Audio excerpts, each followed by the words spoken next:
Is this on? You see, it doesn't matter whether I'm 35, 45, or 105. Goldberg will always be Goldberg.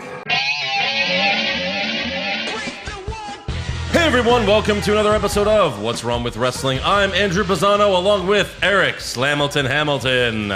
So one of the biggest complaints from our fans lately has been the overuse of the now retired Kairi Sane button. That's right. So, should I push it or? I can't, right? No, I'm not allowed. But look, the thing is, it's not our fault because the exact same thing is going to happen with the Kofi rematch button. That's true. Because every single week, it's rematch after rematch after rematch after rematch after rematch. Yeah. We have now seen Mustafa Ali and other Mustafa Ali versus T-Bar and Mace 3 weeks in a row. Yeah. 3 weeks in a row. Yeah. I think every match on Raw was a rematch in some sort of fashion. Yeah. You know? It's ridiculous. What is going on here? Raw was garbage. SmackDown wasn't far from it. SmackDown at least had Edge and Rollins. Yeah. Finn Balor did, Finn Balor stuff. Yeah. Raw was just, Raw had Orton, and that stuff was, pretty good, but Lashley, everything who else had been on fire lately, gave a terrible promo. He did.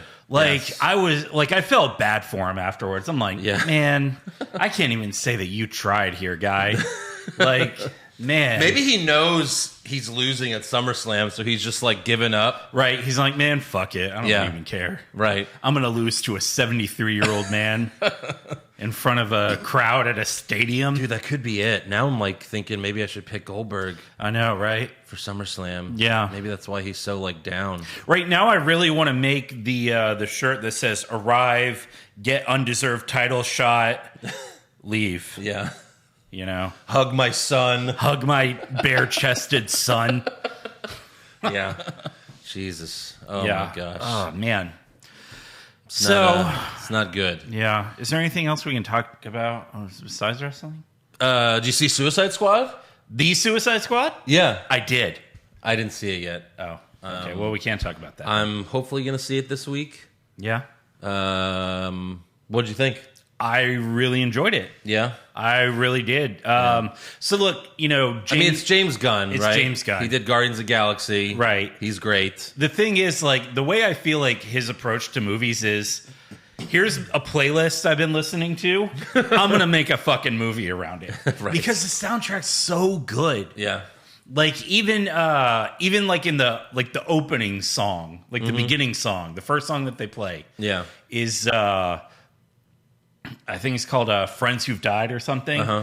But the way that the whole scene is set up and everything, it was so good. Yeah. The characters are actually rememberable. Mm-hmm. You actually feel for them. Right. Polka Dot Man, by far my favorite. Oh, yeah? And even James Gunn said, he's look, I wanted to take this character who's regarded as one of the dumbest characters in DC and actually give him a soul and give him a story. Yeah. And that's what he did. He I was because I didn't care about most of the characters in the first Suicide Squad. None of them. Right. I'm yeah. But he turned every character into someone you're wow, I really like this character. Yeah. But yeah, I thought Polka Dot Man kind of stole the show. And he's been in so many movies. He was the actor that plays him? Yeah. He was in Ant-Man. I don't know who you're talking about, so I'm not sure. Yeah. He was one of the Dark Knight ones. Was it maybe Batman Begin? No, Dark Knight. Oh, okay. I think I know who you're talking about. Yeah. He's the one where Harvey Dent kidnaps him. He's one of the Jokers. Yeah, okay. Yeah. I know who you're talking about. Yeah. It was really cool. I definitely recommend it. I can't wait to see it. I hated the first one. Oh, yeah. So bad. It was fucking awful. I recently watched someone on YouTube do a review of the first one, and it just reminds you how incredibly bad that movie is. Right. He's the woman puts together a Suicide Squad without a mission ready. She's just we need to be prepared. And then the first mission is them rescuing her from a building. It's right. This is why you put them together so that you could be rescued in a week. Yeah. Like, it makes no sense. Like, who's the director? David Ayer? Yeah. He like took to fucking Twitter and he's like, well, you guys got the Snyder cut. You need the Ayer Right. cut Yeah. of Suicide Squad. It's a completely different movie. And I'm Right. like, all right, well, if it happens, Maybe, but is it gonna we'll be the judge, you know? Maybe, but is it going to be better than, the new one? Which there's no way they're going to release that cut when the new one's out and everyone loves it. Right. There's For serious. there's no point. Like, if this one bombed, like Yeah. everyone was like, oh, this is shit, then Right. maybe they would. yeah. But yeah. It didn't do well in theaters, though. Like, it's funny because Black Widow and Fast and Furious 9, I think Fast and Furious 9 did 75 million. Right. And then Black Widow did like 60-something million or something like that. Yeah. And then Suicide Squad did 26 million. Right, but like... But the COVID numbers are going up, so that's not helping. That's true. And it's rated R, right? It's rated R, Yeah. and why am I going to go pay to see it in a theater when I literally watched it at home? Oh, you did, right. On Thursday That's right. night when Yeah. it dropped. Yeah, that's true. You know? Because there was... That's true. Black Widow, you still had to pay $30 for in Disney Plus, but if you already if you already have HBO Max, it's free. It's free. Yeah, that's true. Yeah. That does. You know what also sucks? That's gonna make them not, because Venom 2 is currently not rated. They're not saying what they're gonna rate it. But because Suicide Squad was rated R and it didn't do well in theaters, obviously a lot to do because of HBO Max, that's gonna be like, oh well, we better make it PG-13 Right. with Carnage. Yeah. Like, Carnage is not a PG-13 villain. No. He is the most R-rated villain. I feel like Paul Heyman. Right. He is the most non-PG villain in the Marvel universe. For sure. So I hope they still do it, but we'll see. Like, he's just hell-bent on killing anything, everyone, and for no reason at all. Just to kill him. He's just he's their Joker. Yeah. You know? He is. And I love the trailer. I didn't the first Venom, like, I didn't like the plot. I thought Tom Hardy was great, but other than that, like, the movie was, pretty much a mess. Right. But this looks like so much fun with Tom Hardy and Woody Harrelson? Woody Harrelson. Right. Yeah. And him as Carnage just seems perfect. So, Yeah. Anyways, let's get to wrestling. We have to do it. We have to do wrestling. I'm sorry. But first, we have to thank 4 new patrons. Actually, 5, kind of. We have to thank Isaac McAllister. Okay. Roman Luna and his girlfriend Marisol. Oh. Marisol? Wow. Yeah. Marisol? Marisol? I don't know. Something like that. Wayne Mansell and Joshua Watkins. All right. So thank you to all of you. Yes. Thank you so much. Patreon.com/What's Wrong with Wrestling. $5 a month gets you everything. You can cancel anytime. You can also sign up for a year and get a discount. Yeah. So go. You're going to get a SummerSlam recap later this month. Yes, that's right. God, that's like, what, 2 weeks? Yeah, 2 weeks. 2 weeks. Holy In shit. Vegas. We will be in Vegas recording the podcast in Vegas. Yes. So I don't think we're going to do any sort of live show, but we'll definitely be hanging out at a few places. We can always keep everyone posted. full show. If you're going to be out there, drop us a line. Let us know. That way we can keep you in the loop. Yeah. Also, we did the hottest couple bracket. Yes. Submitted by one of our patrons. That's right. Rachel Graham. Yes. We have more of those to get to as well. We do. It's like the floodgates have been opened. Right. So many brackets now. So many brackets. But we do have is that bracket going to be ready this month? I don't know. I'm not sure yet. Okay. Probably the next month because Okay. SummerSlam is Right. here and it's so busy. But I mean, the worst promo bracket. Yeah. Part 2. I do have a contingency plan if we need. Okay. So What's that? SummerSlam 2002.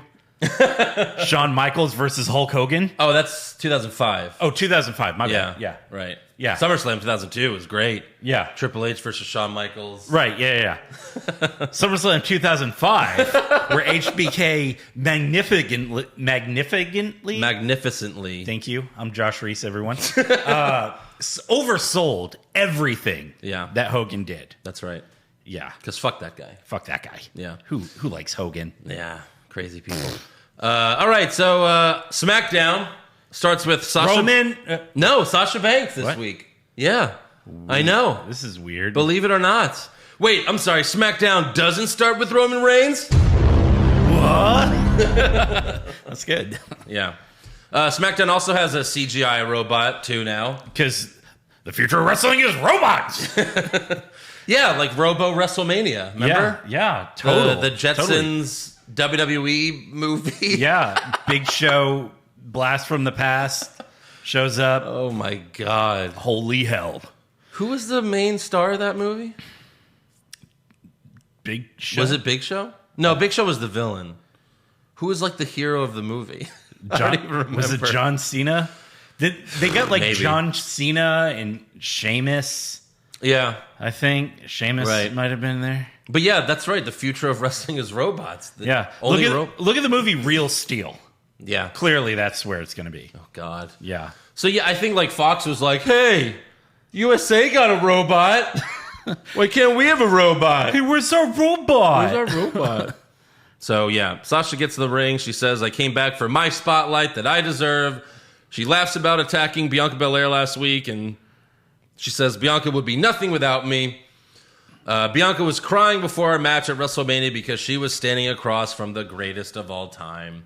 So Belair comes out and tells Sasha, you begged me to pick you after I won the Royal Rumble so that we could make history at WrestleMania. Belair gets in the ring, and Sasha leaves and stands on the announce table, and Belair tells Sasha, if you want this, it's on. So then Zelina Vega comes out and reminds Bianca that she already accepted her challenge. So Belair tells Sasha, I'll see you at SummerSlam, and then she tells Vega, I'll see you tonight. So that's 2 matches that Belair accepted. Wow. This is not difficult to understand unless you're Michael Cole. And there you see it, a women's championship match right here tonight on Friday Night SmackDown. Bianca Belair and Sasha Banks tonight. No, Bianca Belair No, idiot. and Zelina Vega tonight. It's massive. I can't even keep it straight. Well, nonetheless, this has turned into quite the rivalry, Pat. Shut up, Michael. Yes, please. Shut up, Michael. Shut up, Michael. Shut up, Michael. I don't think that gets utilized enough, honestly. Yeah. Yeah. And then he also said that Belair challenged Vega. No. No. Vega challenged Belair. Yep. You idiot. How is he that bad? He's been doing this job for 25 years. He's been with WWE. I know. And he still sucks. He was also in Robo WrestleMania. That's right. Rollins was in it. Yeah. Okay. Cody Rhodes was in it. Yeah. Did we figure out who the star was? Like who the main character was? Vince McMahon. I don't remember. Like neither do I. Oh It looks my like God. Roman Reigns is on the poster. I don't think he was like the hero though. Is that no? Alicia Fox? Alicia Fox. Yeah. Let me see. Let me look through this real quick. Oh boy. We recapped this movie. We did. We did. George Jetson. Michael Cole, was he the hero of the movie? No. Probably. Alicia Fox's real name is Victoria Crawford. Oh, hi. Was it Sheamus? I think it was. It might have honestly. been Sheamus. The Usos were there. Seth Rollins, Ziggler. Good God. Maybe it was Big Show? I'm so confused. Big Show was the villain, though. Yeah, that's right. My God. Let me look at the pictures. And I think he was hold a on. face during that run in WWE. So. There's Sheamus. Maybe it was Sheamus. Yeah, it was Sheamus. Yeah. Look, he's in all the fucking things. It was fucking Sheamus. We watched this movie, we recapped it, and I don't remember anything about Yeah, this is before Uso Penitentiary. it. Yes. Oh, clearly Sheamus was champion or something. Yeah. There's Vince. God. Anyways, go listen to that. I think that was the second movie we ever recapped. It could have been. The first one was The Marine, and then the second one was Robo WrestleMania. God help us all. Oh, What was I smoking? Yeah, let's watch that. oh man. All right, so back to the show. They originally said that Vega versus Belair would be for the title that night. But then later in the show, Adam Pearce and Sonya Deville tell Vega that it's not for the title, and she has to beat Belair first, and then she'll get a title shot against whoever wins at SummerSlam. And it's like, I understand not giving Vega a title shot because she has, how many matches has she won since she's been back? Let's see. 3, 6, carried the 2. 0. 0. Yeah. 0. Yeah. She hasn't won a match. Someone said, like, she hasn't, obviously she was let go and released for a while. Right. But someone said, like, her last win was, like, in September of 2020. Sounds about right. It's like, oh, my God. Yeah. And that was probably her only win. I think so. Was that when she beat Catalina? It could have been. Actually, it could have been. Oh, man. So, yeah, she's got to fight Belair, beat her to face her again. Or Sasha, whoever. Yeah, we'll talk about that later. Next up, we have Dominic Mysterio versus Jey Uso. Yeah, pretty much. Rematch after rematch after rematch after rematch after rematch. Backstage before the match, Ray is talking to Dominic. He's like, why did you do this? Why did you challenge him? If you lose, then we lose the momentum at SummerSlam. It's like, what? Really? Is that how that works? That's how that works. You can. He has no faith in his son at all. Beating Jey Uso. Dominic, why the fuck do you keep challenging these guys and losing? You're just a little boy. Dad, I'm 2 feet taller than you. Right. What are you talking about? Hey, people ask me if you're my son. You better settle your 11-year-old ass down. Dad, I'm 24. Hey, don't backtalk me, you 6-year-old. When we walk in the airport together, you're wearing a mask, and people go, oh, that's cute. Your little kid has a wrestling mask on.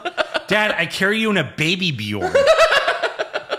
Dad, you sit in a car seat. Not even like a toddler, like a baby car seat. We get to board the plane first because they think I have a kid. Any passengers boarding the plane with small children make... Yeah. Jesus. Anyways, I guess Ray was right because Jay hit a super kick and then the splash off the top rope for the win. I mean, technically, his dad did distract him. Yes, he did. So, kind of your dad's fault. That's true. Yeah, so I can't wait to see Dominic turn heel and be like, I found out Eddie is my real dad. No, he'll just do what Ray did in Star Wars and just... pick his last name. Right. I'm Dominic Guerrero. There you go. I'm Ray Skywalker. Sure. What? Yeah. Oh, man, who's her parent? Oh, there are some trash bums. What? Do it. Yeah, so next up we have King Nakamura versus Apollo Crews in an Intercontinental Championship contenders match. Fuck me. How many times has he already beaten Crews, like in tag team matches? 7. And shit? 7. At least. Go with 7. Go so 7. Nakamura, this made no sense. Nakamura did like a yes kick, basically, and goes for the pin, but Commander Aziz breaks it up for the DQ. Right. And then Nakamura throws Crews into Aziz and then celebrates with Rick Boobs. Boobs. Yeah, Rick Boobs. So right. I guess, so does Commander Aziz have no faith in Apollo that he can kick out of a couple kicks to the chest? Right. No, apparently not. I mean, maybe he thought they were Brie kicks. Like, oh no, he kicked him for real. Right. Kick the face. He's concussed. Were those Brie kicks or yes kicks? Right. Or Miz kicks? Nakamura's like, wait, Brian's not here. I'll fucking steal that move. Exactly. It goes over well with the crowd. So I guess they'll fight at SummerSlam? I'm sure. Will Nakamura win? In a Commander Aziz is barred from the ring match. Commander Aziz in a cage above the ring. Oh, yeah. Commander Aziz and Rick Boogs in the same shark cage above the ring. He's just beating the fuck out of Boogs. Everyone's just watching that because, like, Boogs' blood is dripping off the cage to the mat. Like, just, he's dead. And, like, they're slipping on the blood in the ring. Right, yeah. That would be amazing. It's a first blood match. You have to get your opponent in Rick Boogs' blood. Yes. You have to cover him in the blood of Rick Boogs. Yes. Oh, God. Ugh. Can't wait for that. Yeah. Next up, Caleb Braxton interviews Paul Heyman backstage, and Heyman points out how ridiculous the contract signing from last week was. The Tampa Bay Schmuccaneers decide to sign Tom Brady for another year for $75 million. Paul Heyman, come in from behind with a kendo stick. I nail Tom Brady from behind. I sign my name on the contract. Do I get the $75 million? I would hope so. Yes. Your name's on that line. Fuck Tom Brady. He doesn't need any more money. Yeah. You do it, Paul. Yeah. Go for it, Paul. Do it. Live your dream. Live your dream. And by the way, Tom Brady's not getting $75 million for 1 year. No. That's not what. That's not how football works. It's not how money works. Heyman clearly doesn't watch the NFL. Right, yeah, not at all. So, Heyman starts to walk away, but Big E is standing there laughing while holding the Money in the Bank briefcase. Yeah. Teasing a cash-in. Right. By the way, did you see the video of Big E having sex with the briefcase at a house show? Yeah, I did. I mean, I guess you got one of those like drill things that cuts like the perfect hole. I fucking hated that. He's making out, he's tonguing the briefcase. Right. While like humping it on the top rope. Yeah. He's going to come cash it in and he's going to hand it to the ref, and the ref's going to be opening it. Like, what the fuck is it? Is this jizz? No, it's pancake batter. Yeah, I bet it is. Baby batter. Yeah, you pancaked yourself. Yeah. I mean, like, you know, I was fine with Big E winning the briefcase, but if you're going to fuck the thing. Right. Jesus. And like he doesn't do that on TV. No. That's ridiculous, man. Look, if he's going to cash it in and he wants us to believe he can, he needs to get a tad more serious about it. Yeah. Maybe he's not. Maybe he's not going to. Hey, don't be fucking other briefcases. You know? Because, like, I can't see him successfully cashing in on Roman. No. I can't see it. I cannot. I can't see them letting him do that. Right. Unless, like, after losing at SummerSlam, John Cena snaps Roman's neck. I mean, cross your fingers. Yeah, that's and then he shoots the Usos with the Peacemaker guns. Yeah. I could see him cashing in on Lashley if Lashley beats Goldberg. Yeah. Can you put that on the score sheet? Does John Cena walk in dressed as Peacemaker? Yes. That'd be, yeah. Right. Because he's been going everywhere dressed as Peacemaker. He has. Yeah. So, yeah, moving on. We have Tamina versus Tegan Nox. This is basically a rematch because they've been fighting. Yeah. But you know what? We've pushed the button. There wasn't a tag partner for Tamina, so no. She comes out with both belts. Why is she still right? Why? I'm the tag team champion. I guess they're hoping Natalia's going to be back for SummerSlam because they said it was going to be a few weeks. I guess. And I guess Shotzi and Nox will beat them at SummerSlam. It feels like almost every title. Well, not the Universal. But certainly a lot of titles could be changing hands at SummerSlam. Right. But yeah, Nox got her first name back. They called her Tegan Nox. I was very happy about that because Nox. Yeah. Nox mentioned that again. From the first Batman film? Yes. Yeah. With Michael Keaton? Uh-huh. Yeah. So yeah, Shotzi's still Shotzi. She was sitting in the tank at ringside. Tamina sets up for the Samoan drop, but then Shotzi shoots her missile at Tamina. And that distraction allows Nox to win with a roll up. Shit. I am unprepared. So, how is that not a DQ? Right. You shot a missile. Now, granted, it was like a stupid Nerf gun thing. Right. But you still shot it at her. Yeah. It almost hit her. And the ref just like, cool. What else? What else you got? It's a fucking Nerf thing. What else you got? Do you have anything I can play with? Yeah. Hey, can I ride in the tank? Yeah. Yeah. So no DQ there. Nox gets the win with a fucking roll up. Sure. That's one. Yep. Next up, we have an in-ring promo from Edge. Edge says, Seth Rollins isn't here tonight, and that's probably a good thing because of what I'll do to him. I'd end up in jail. Cool. He also says, when I look at Seth, it's like I'm looking at my past self. Yeah. And then Rollins appears on the big screen via satellite and says, if the ultimate opportunist was half the man that the architect is, he would know that you always have a plan B. Yeah. I really like that. Yeah, that was good. It was a throwback to when the Shield broke up. Right. Edge says, oh yeah, I have a plan B. You and I one-on-one for the first time ever at SummerSlam. Rollins says, I'll think about it, but maybe you should think about it. You know what it's like to have my boot on the back of your neck. It's good. What's going to happen when I stomp your neck that's been fused not once, not twice, but 3 times? That was good. And then Edge tells Rollins, if you remember, I helped eliminate you in the 2020 Royal Rumble, and I eliminated you in the 2021 Royal Rumble. And here's the rest. You didn't finish the job in 2014 when you had the chance, and now it's biting you in the ass. You don't get to spin the narrative here, pal. This isn't about... You're damn right I do, because what really bothers you about me is you know you're trying to walk in my footsteps, but you can't fill them.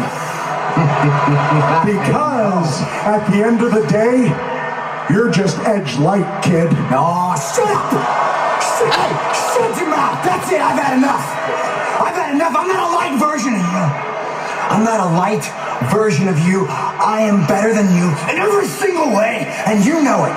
Oh, MJF. Easy, MJF. You want me? You want me one-on-one at SummerSlam?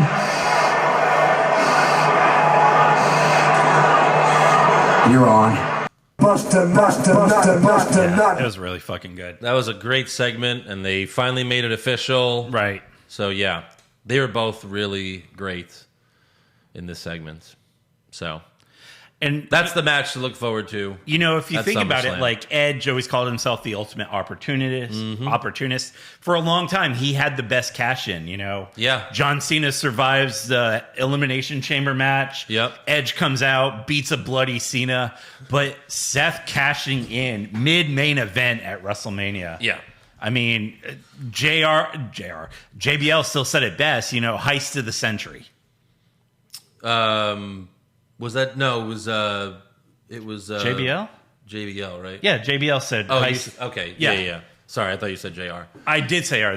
Say yeah. JR. Then I went back. Yeah, that was. I mean, that was great. Because he saved. Like no one wanted to see Lesnar Reigns. No, So even we were though like, we would oh, see God, it the like champs- 90 more times in the coming year. Oh God, it's going to end with a champion that no one wants either way, and then Seth comes and saves WrestleMania Fucking as the heel. It's the biggest babyface moment of all time. Right? Got a louder pop than anyone that night. Yeah.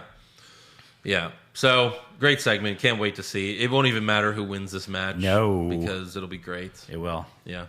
Next up, we have the Street Profits versus Rude and Ziggler. Rematch after rematch You can't not after hit the rematch button this after time. rematch Yeah. after rematch. They showed, before this match, they showed footage from a match that these two tag teams had Yeah.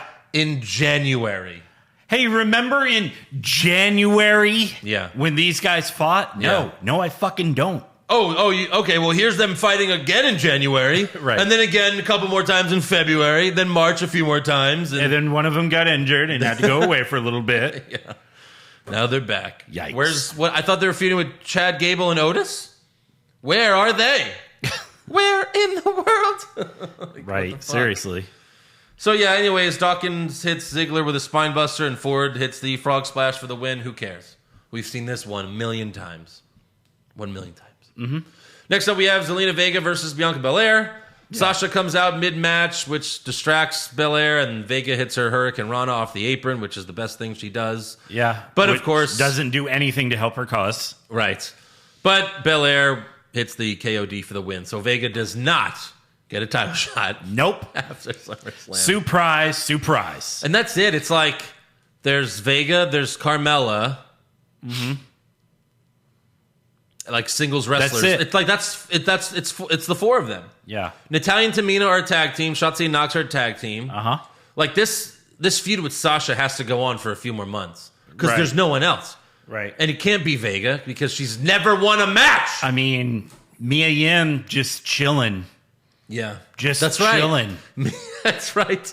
She has yet to come. I mean, we haven't even seen video packages for her yet. No. Like to show us this is Mia Yim. Because they're not going to be like, oh, former person of reckoning. No, they're going to be like, they're going to show video packages of her in NXT. Of course. Maybe if she's not released. But Right. Well. yeah, they're certainly not doing anything with her. Yeah. So yeah, next up we have Finn Balor versus Baron Corbin. Backstage before the match, Balor tells Kayla, when I'm done with Corbin, I've got a bone to pick with John Cena. Also backstage, Heyman tells Roman Reigns that Balor versus Corbin is next, and Reigns says, I'm interested.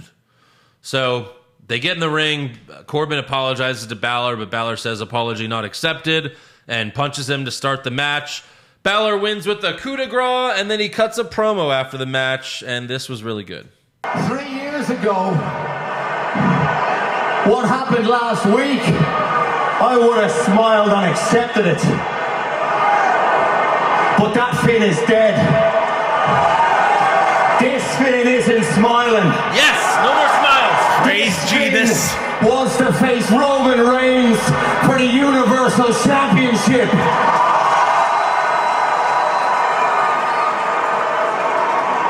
And if I have to go through John Cena to do it, then that's what I'm willing to do.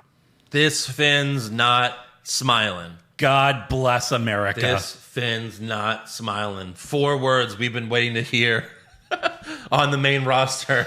Yes. Yes. Yes. Thank God. So Reigns and Heyman come out to the ring, and Roman tells Finn, I tried to give you an opportunity, so when you come out here on my show, keep the head of the table's name out your mouth. And he throws the mic at Balor and turns his back on him. So Balor pushes him out of the ring and gives him the finger guns. Pew, pew. Pew, pew, pew. And then the Usos attack Balor from behind, but Balor fights back, throws him out of the ring, and then he does his dive over the ropes. So Reigns gets back in the ring. Balor hits a sling blade, but then the Usos get back in the ring and attack Balor. Reigns hits a Superman punch. Jay hits a splash off the top, and then Reigns locks in the guillotine choke, and Balor taps. So, no John Cena on SmackDown that week. So Finn's just kind of like the sacrificial lamb to have interaction with Roman Reigns since Cena's not there. Right. And I guess is he going to fight Roman like the week before SummerSlam or the Friday before SummerSlam? You can still build this up to he gets the next title shot at the next pay-per-view. Yeah, you could. You know. But it's just like, when when the contender's not there. Right. You have to pick someone else. It's weird when you have to beat up someone else because your contender isn't there. Right. I mean, exactly. It doesn't make much sense. He's backstage on Raw, turns out. Right. Chilling. So, Monday Night Raw opens with the return of Randy Orton. Which, fuck surprises. WWE put it all over their social media. Yeah, because, that's got to help ratings, right? Yeah. Oh, no, it didn't. Oh, really? 1.7. Oh, bummer. No. Summer. It does. That's like my thing. It's like spoiling everything on Twitter is not helping the ratings. No. So just let it happen organically. Just let it happen. Right. It's not helping. Right. I mean, come on. They also advertised like a few days before Raw that Charlotte Flair was going to address the WWE universe. And I said, dear God, that's a ratings killer. Yeah. What are you thinking? Now, she didn't cut a promo in the middle of the ring, so that was a pleasant surprise, but whoever nixed that from the schedule, kudos to you. I'm a genius. Right. We'll get to her later. So Randy Orton comes out along with a new CGI snake that snaps at the camera. Ooh. That'll help ratings. Right. At least it's not the entrance ramp dick snake from a few wrestlers. The snake sperm. Yeah, snake sperm. Yeah. Ew. Like, this is not going to make your show better. These stupid CGI things. No. It didn't even look cool. Right. Trust me, I've seen kids there. Yeah. Like, they're only there to see their one favorite wrestler. Yeah. The rest of the time, they're fucking bored. Right.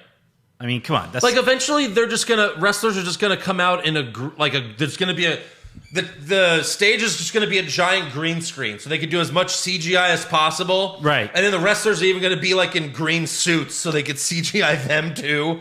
And like Roman could literally fly to the ring via CGI. Right. Like, there he is. It's He's just flying. like a green suit, except for like the head. It's like, and there's a Roman Reigns on Optimus Prime's body. The ring is all green and CGI, right? So they could do these super moves. Yeah. The first 3 rows are just green suit people, so they can have whatever celebrity, movie star, movie character, comic book character, doesn't matter. Yeah, that'll be it. Yeah. And then going to a wrestling event will be like going to like a taping of like the Big Bang Theory where it's a live crowd, but it's like, all right, we have to tape that again. Right. And then applaud. Forget what you saw.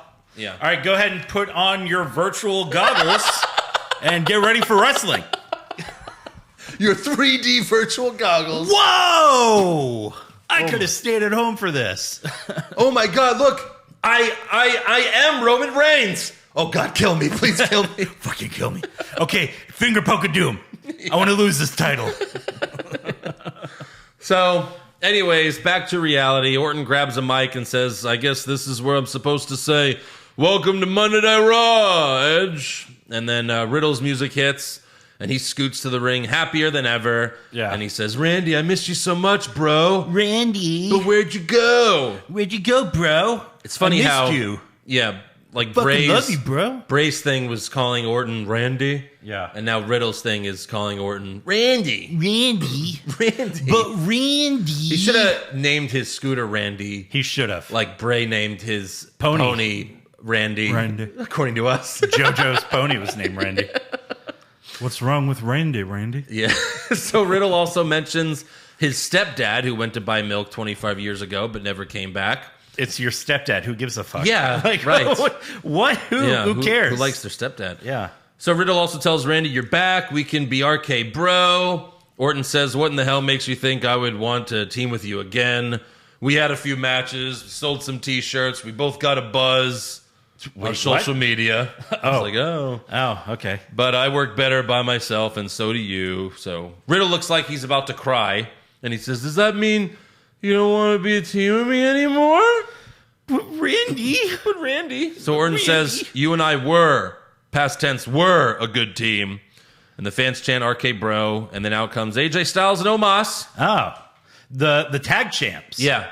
Hey, these two guys are, falling apart, breaking up. Let's go out there and put them back together so they can take our titles. Let's encourage them to actually be a team. That was what Sheamus and Cesaro did when Seth and Dean were hating each other. Yes. They came out to kick their asses, then they teamed up, and then they fucking fisted. Yeah. And they were back together. And that was their fault. That was all their fault. Yeah.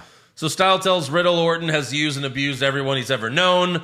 I thought Omos breaking your scooter would hurt you. I thought Omos throwing you around like a rag doll would hurt you. But I never thought that the thing that would hurt you the most would be a broken heart by Randy Orton. I mean, kind of saw that coming. Yeah. Yeah. But yeah, they're for sure winning those tag titles. Orton yells at AJ, I've been at home for the past 7 weeks watching you run your mouth. The only thing bigger than your ego is that jackass right there. And he points at Omos. Ooh. Which he thought, so Orton, you've just been at home for 7 weeks? Chilling, watching TV. What's going on? Yeah. It had to have been family issues. Like Orton. The fact that they're not saying anything about why he was gone. Right. He's been advertised for shows and hasn't shown up. He was advertised for last week. Oh, really? Then was not there. Oh. Yeah. Some shit going down in the Orton house? I mean, his wife is crazy. Yeah. His wife was a ring rat. So his wife is also smoking fucking hot. She is very hot. Yeah. Yeah. Such a chrome off of a trailer bitch. That's how they met. Anyway, Styles challenge. Dude, she talks about how they met. Oh, really? She fully admits that she was a ring rat. This was on, I saw a clip of it. It's on the network. Like dinner for three? Yeah, it was a dinner for three. It was a table for three with her, Matt Hardy's ring rat wife, and someone else. Well, she was actually a wrestler in TNA. Okay, whatever. Yeah. Sorry, then. I think it was Kurt Angle's wife. Kurt Angle's wife. Yeah. And then, she was talking about how she was going to shows just to try to hook up with Orton. Really? Yeah. Wow. She fucking fully admits it. She's like, well, after like 3 months of stalking, I finally hid in his hotel room and, fucked him in his sleep, and I had his baby. Yeah. She would go to the front row, give him looks, and then he was like, okay. Okay. And I guess she fucks better than all the other ring rats. On your lips? Anyways, Styles challenges Orton to a match, and Randy accepts and uppercuts AJ out of the ring. Then he goes for an RKO and Omos, but Omos pushes him out of the ring. Then Riddle goes for an RKO, but Omos catches him and gives him a choke slam. Riddle rolls out of the ring and asks Orton to help him up, but Orton walks away. Later backstage, Riddle asks Orton if they could still be friends and if he could be in his corner tonight. And Orton doesn't say anything, so Riddle says, bro, you can't be serious. And then Orton says, I am serious. And don't call me bro. Edge. I thought that was funny. Call me Slither. Yeah. Call me I thought Hawk. that was funny, a reference to the movie Airplane. Right. Which, if you haven't seen it, it's one of the funniest movies ever. Mm-hmm. So Don't call me check it out. Shirley. Yeah. Next up, we have Drew McIntyre versus Baron Corbin. Whoa. Interesting. Yeah. Why are you here, Corbin? I'm basically homeless. This weekend I was staying in one of the production trucks and I received a phone call from Jinder Mahal. And he's offering me a chance to turn things around.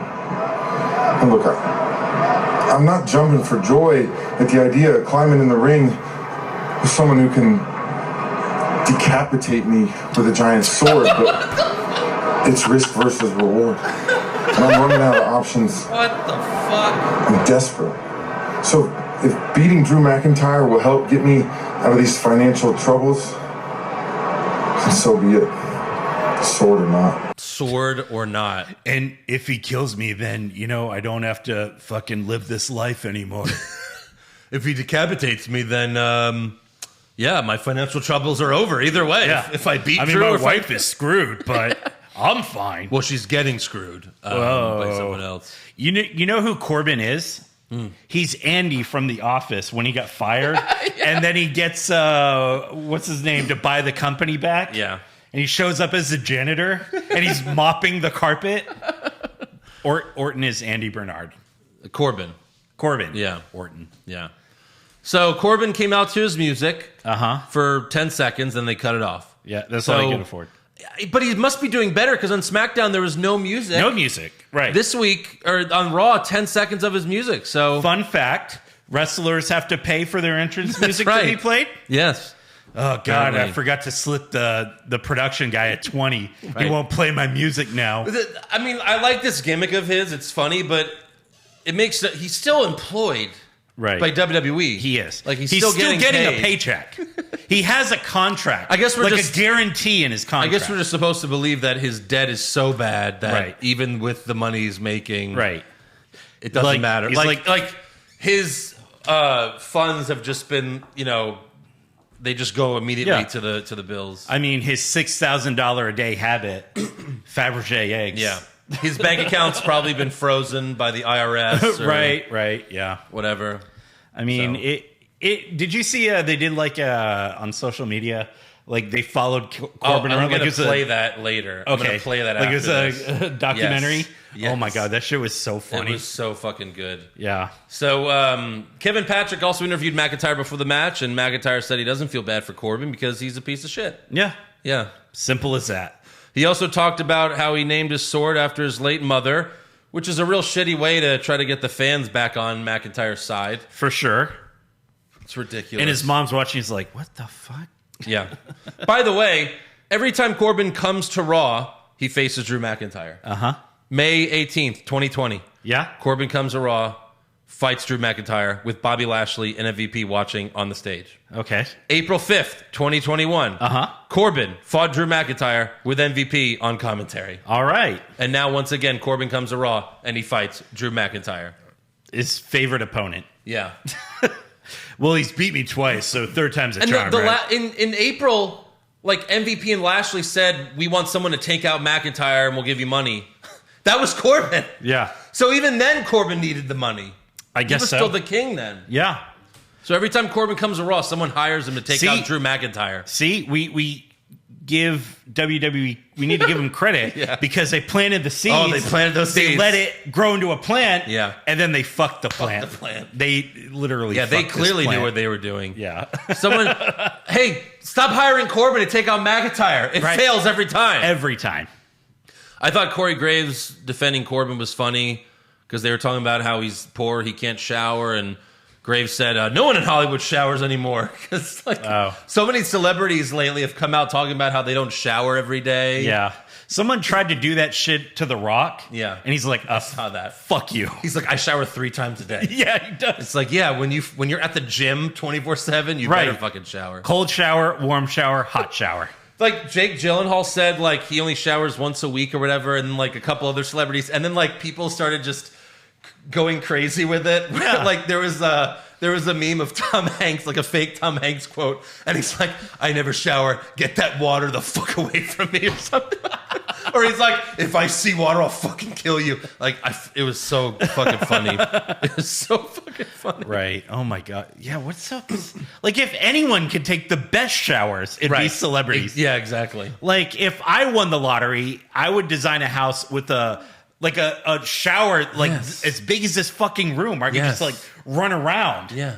I mean, you ever stay at a nice hotel that has like an amazing shower, and you're like, "Oh my God, I you just want just to live here. stand there for 30 minutes. I just want to live in this hotel now, Right. Because of this shower." Yeah. Cry a little when you go home to your shitty shower. It's just not the same.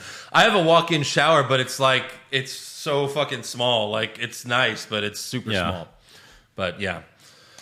Anyways, McIntyre sets up for the Claymore, but Corbin begs for him to stop. Drew grabs a mic and says, Corbin, you're absolutely pathetic, but I'm starting to feel bad for you. How much do you need to get by for a few days? Corbin says, $100,000. McIntyre laughs and says, how about $200,000? What? How about $300,000? What? And then Drew does the countdown 3, 2, 1 Claymore for the win. That just makes him look like an asshole. It does. Of course I'll help you out. Yeah. After I kick you in your fucking face. He did the same thing to Heath Slater. Yeah. When McIntyre was a heel. Here, Heath, I'll give you some money. I know you do. And just fucking kills Heath Slater. Yeah. Future endeavor. Yeah. What an asshole. We're supposed to like this guy. Yeah. Come on. Everyone like feels bad for Court. Like he's so good doing this character that people actually like him now.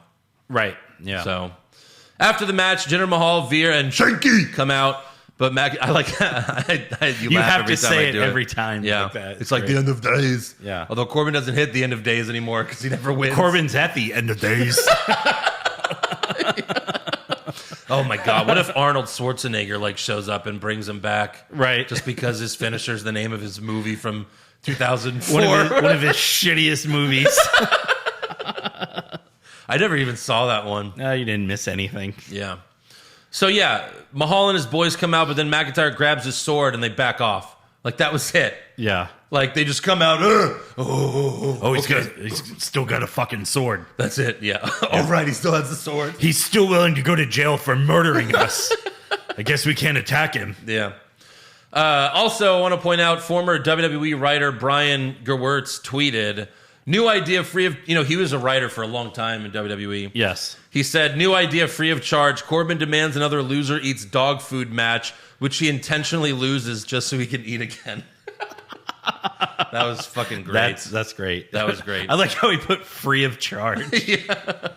And then, what Eric was mentioning earlier, WWE posted a TikTok video of Baron Corbin, and this was 100 times better than anything on Raw. Yes. Like, put this on TV, you can listen to it, but if you're not watching it go fucking watch it. It's hilarious. Welcome to a day in my life.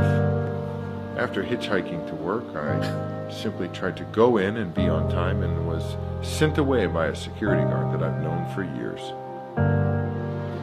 Oh, where do you think you're going? Going inside. Why would you go inside? There's no reason for you to be in here. I have to work in there. Work for what? What do you do?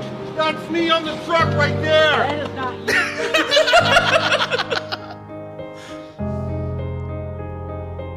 you. It's starting to sink in that I've fallen pretty low in life, and it feels like people just can't see me. John Finally Cena's get into behind the building, and oh look, I'm fined $500 that I don't have for failing dress code. So to correct this problem, I looked for help removing the stain from my shirt, and all I got was a dirty look to go away. And after that, I wanted to get a bite to eat and take some home for later. Apparently, you're not allowed to do that. He's like, fuck. It's been a long day. Lucky for me, though, this money from this TikTok video, it's really gonna help me out. Baron, we're not paying you for this. I'm not getting paid for this? No. You kidding me? What? You've taken all this time from my day. You've embarrassed me.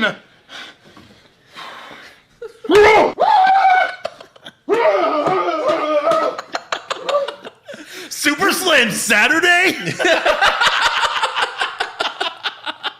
Someone said that the last part of Corbin should be on our soundboard, just the. I fucking second Next that. up, Goldberg comes out.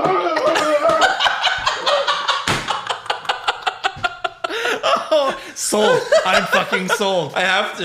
You have to. Maybe now. I'll finally take out Kairi Sane since I'm not supposed to push her anymore. Right. But that was fucking hilarious. For real. When have you ever laughed that? When was the last time you laughed that hard watching Raw or SmackDown? I know. I can't even think. How is that not on TV? Yeah. That just shows you that there's actually some good that can be done on this fucking Right, show. there's people who can actually make decent product. The guy who made this fucking TikTok. Why Like, You're writer. Why isn't he doing segments like this? Kudos to Corbin for being amazing in that video. Yeah. Kudos to whoever's idea it was. Maybe it was Corbin's idea. Who knows? Yeah. Like, that's what they let them do whatever they want, but it has to be on social media. It can't be on the show. Right. Yeah. You know? Like this, oh my God. It was so good. If that was on Raw this week, that would easily be the best moment. It would have. Yeah. And Baron Corbin would get best acting. He would. He definitely would. It was amazing. Yeah. It was fucking amazing. Best comment would have been like, "That's not you." Yeah. It just shows that they could still do something good. Yeah. And that was fan-fucking-tastic. Right. That was so fucking good. But it wasn't on Raw or SmackDown. So Yeah. it doesn't count. Yeah. But to Vince saw it, he's like, oh, yeah, here we go. That was crickets. yeah. To him, it was crickets because Yeah. he's a fucking idiot. Right. What a piece of shit. Anyways, next up we have Jeff Hardy versus Karrion Kross. Rematch after rematch after rematch after rematch after rematch. Welcome back from COVID. Jeff came out to his old theme song, No More COVID. No more words. Sorry, no more words.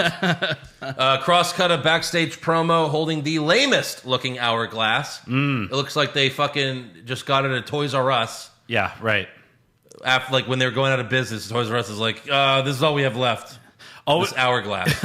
Like the one they had on NXT, it was like fucking a badass looking one. Yeah. And hourglasses are not badass Right. looking, but it was like, oh, that's cool. Like if in medieval times, like some evil genius kidnapped your damsel, Yeah. like that's the hourglass he'd have. Right. You have 1 hour. Like, why can't you get the one they used on NXT? Right.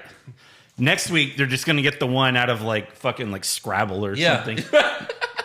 Like this big. Tick tock. This thing only has 3 seconds. It's like a plastic fucking. If he dropped it, it would just. That would be it. That's your hourglass. That's the sound effect it would make. That's the sound effect. Good God. Anyways, Hardy hits a splash off the second rope, and Jimmy Smith yelled, "That's gotta be it!" Clearly, he's never seen a Jeff Hardy match. He thought that was Jeff's finisher. He got confused. Yeah. He thought that was the Swanton. Kross gives Jeff a Saito suplex, then makes him tap to the Kross jacket. And then after the match, Kross gives Jeff another suplex and locks in the Kross jacket again. Establishing dominance, finally. Dominance. So he's 2 for 2 Yeah. on Raw. Yeah. Batting 500. 500, yeah. Next up, we have Alexa Bliss versus Doudrop with Eva Marie ringside and Lily sitting on the turnbuckle. And if you're thinking, oh, God, not this. Yes. Just wait. This. Yes. We want Wyatt Chance to start the match. Of course. Like, it just feels weird to do this now It does. with Bray Wyatt gone. right. He's going to be on AEW in, 80 days? How long has it been since he was fired? About 80 days, yeah. 80-something days. And she's still going to be doing the Fiend gimmick Yeah. with Ray Bryant on AEW Dynamite. Ray Bryant. Like, can we just get the goddess back? And Please. stop doing magical dolls? Yeah. Good God. So Doudrop goes for a senton, but Alexa moved, and Jimmy Smith said, in the sneakiness game, there's no comparison. Yeah. Yeah. You know, they've been, you know what's hilarious is these matches are all sponsored by, when they show replays, the sponsor shows WWE 2K22. There's not a trailer for it. No. There's literally no news about the game. Right. Yet it's a sponsor. Like, what the fuck? You're going to get the game, and half the roster isn't even going to be on television anymore. Not even with the company. Yeah, seriously. They've let go of so There's many gonna be freaking like people. 30 wrestlers to select. Right. That's it. I mean, All the money they spent, like, oh, we got Bray Wyatt, we got The Fiend, he looks great for the game. yeah. Oh, what? Oh, he's not in the game. You Oh, fired okay. what? No one's going to buy this fucking game. No. The last one was so bad that they had to take a year off. Yeah.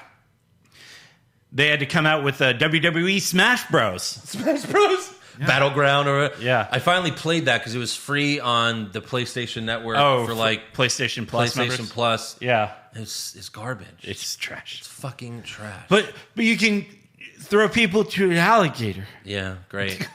What the fuck am I watching? Anyways, I mentioned the game because I heard that in WWE 2K22, sneakiness is going to be an attribute. And Alexa's going to be 100. Oh, wow. 100 sneakiness points. Wow. So Yeah. much Skyrim. It's going to be crazy. Jesus. Yeah, Jimmy Smith seems like he's turning into Michael Cole now. Yeah. You know, like, it's funny, like, have you played, like, Skyrim or, like, Fallout, stuff like that? I played games like those. Yeah. Well, like, there was, like, in Skyrim, like, I did my character all sneakiness. Like, pickpocketing, sneakiness. I was so good, I could steal clothes off of a person without them noticing. Like, they'd just be walking and be like, wasn't I wearing pants? Oh, I'm naked. My dick's out? All right, weird. Yeah. Yeah. Good Lord. Anyways, Alexa goes after Eva Marie, but Doudrop saves her. Doudrop starts dominating, but then she taunts Lily. Yeah. She taunts the doll. A doll. Then they cut to a close-up. Hey, champ action figure. Yeah. You're just a little man of plastic. Fuck you. And then he's just like... And then I shit my pants, right? But no, they cut to a close-up of Lily, Uh-huh.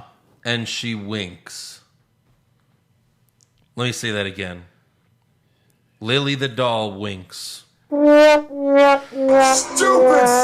stupid, stupid, stupid, stupid, stupid, stupid, stupid, stupid, stupid, stupid, stupid. Yeah. Roman Reigns, what'd you think? I don't watch Raw. Yeah. Of course. Why would you? How did I forget? So Doudrop freaks out, and then Alexa gets the win with a roll-up. Yep. There it is. A roll-up. How evil. I know. How sinister. Imagine the Fiend winning with a roll-up. Yeah. That's what she's doing. Right. And she's the face because Eva Marie's a heel. Mm-hmm. Doudrop's with her, so she's a heel. So Heel by proxy. Alexa's the face with an evil doll, and she wins with roll-ups. Yes. Got it. Wrestling science. Wrestling science. Oh, Vince, you stupid fuck. Vince loved it, though. Yeah. This is such good shit. Yeah, there's a lot of good shit Yeah. in news and rumors Oh, about man. Vince being a fuck. Yeah. Yeah. She should just, instead of Lily the doll, just have the Vince puppet with her. Right, sure. And Why then not? He could just say, this is such good shit. This is such good shit. Come to my playground. Next up, we have Sheamus versus Ricochet. Rematch after rematch after rematch after rematch after rematch. Looked like I was sucking the microphone's dick. Oh, yeah. Backstage before the match, Sheamus confronted John Morrison for costing him his match against Damian Priest last week, even though it wasn't last week, it was 2 weeks ago. Uh-huh. Morrison holds up the drip stick and tells Miz he's hurtin' for a squirtin'. Fuck you. 40-year-old virgin reference. Ho. For show. Yeah. Sheamus warns Morrison, you better get the job done against Priest tonight, or else you're in for a hell of a drought. As for the match, Ricochet hit a springboard crossbody to Sheamus on the outside, and they landed on the announce table. That was very impressive. Ricochet also hit a beautiful lion salt that Sheamus kicked out of. Of course. And they didn't call it a lion salt because Chris Jericho. Corey Graves called it something else. I've never heard of that before. So, yeah. But it's not a lion salt. And then, of course, Sheamus wins with a bro kick. Yeah. After the match, Damian Priest comes out and gets in Sheamus' face. Sheamus acts like he's leaving, but then he tries to attack him, and Priest throws him out of the ring. You missed the part, or you left out the part where Ricochet jumps off the top rope to do a fucking headbutt to a metal mask and knocks himself out. Smart guy. Like a fucking moron. Yeah. Next up, we have Damian Priest versus John Rematch Morrison. after rematch after rematch after rematch Johnny Drip after Drip. rematch. With wheelchair Miz ringside. Uh-huh. Priest sets up for the reckoning, but Miz squirts him with the drip stick. Squirt, squirt. And for the first time since they've been doing this, Priest no-sells it because it's just water. Yes. Every single time before this, and they're like, right. Like they act like they're getting... I'm waterboarded. Yeah, they act like they're getting waterboarded. This time he squirts Priest, and Priest is like, oh yeah, thanks, I was hot. Yeah, he's like, that's refreshing, actually. Yeah, he hits the reckoning for the win. After the match, Priest squirts on Morrison, and then he grabs Miz's tie. Miz pushes Priest, stands up, and then runs... To no one's shock. Right. He runs to the back, proving that he's no longer injured. Yeah. So now I'm curious, was Miz ever injured? Or did they just come up with this whole thing for months? Like, ever since the zombie. Remember, he had the zombie match. Yeah, and ever since the zombie match by zombies. the reports, all the dirt sheets said he tore his ACL. Right. So they were wrong. But he never had his knee wrapped or a brace or anything. Right. So they were all wrong. We all got worked by the zombies. It's when you can't feel any fucking dumber as a wrestling fan, and they do shit like this. Yeah. So after the match, Priest calls out Sheamus, and Sheamus appears on the stage. Priest, like, they just interacted before this match. Right. Priest calls Sheamus a bully, and he's like, oh, I've been dealing with bullies my whole life. Okay, Braun Strowman, you're 6'7". Yeah. You have not been dealing with bullies. Your fucking name in the Indies was Punishment Martinez.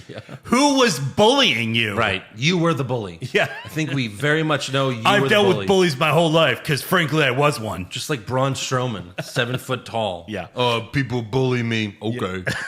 Yeah. Dumb fuck. Andre the Giant had bullies too. Yeah. And then he would sit on them. And then they would no longer While be drinking alive. a barrel of beer. Yeah. So he challenges Sheamus for the United States Championship at SummerSlam. And Sheamus accepts, and then Priest gives Morrison a brogue kick. Yeah. Proving, look, I could do this kick I can too. do that move you do. I could do that easy kick that anyone can do. And Frankie Monet stormed out of the arena. Yes, she did. Oh, God. That was so fucking amazing. We should have recorded that. I know. Next up, we have Mustafa Ali versus T-Bar. Rematch after rematch after rematch after rematch after rematch. With Mason Mansoor ringside. Also, Mansoor got Ali a new jacket to apologize for last week, but Ali tells him not to apologize, but to learn from his mistakes. T-Bar gives Ali a chokeslam backbreaker and goes for the pin. Ali gets his foot on the rope, and Mansoor tells the ref. And then Mace takes out Mansoor and yells, snitches get stitches. Ali gave T-Bar a cool DDT and got on the top rope. And Jimmy Smith said, could we see the coup de grace right here? We could, if Finn Balor was out.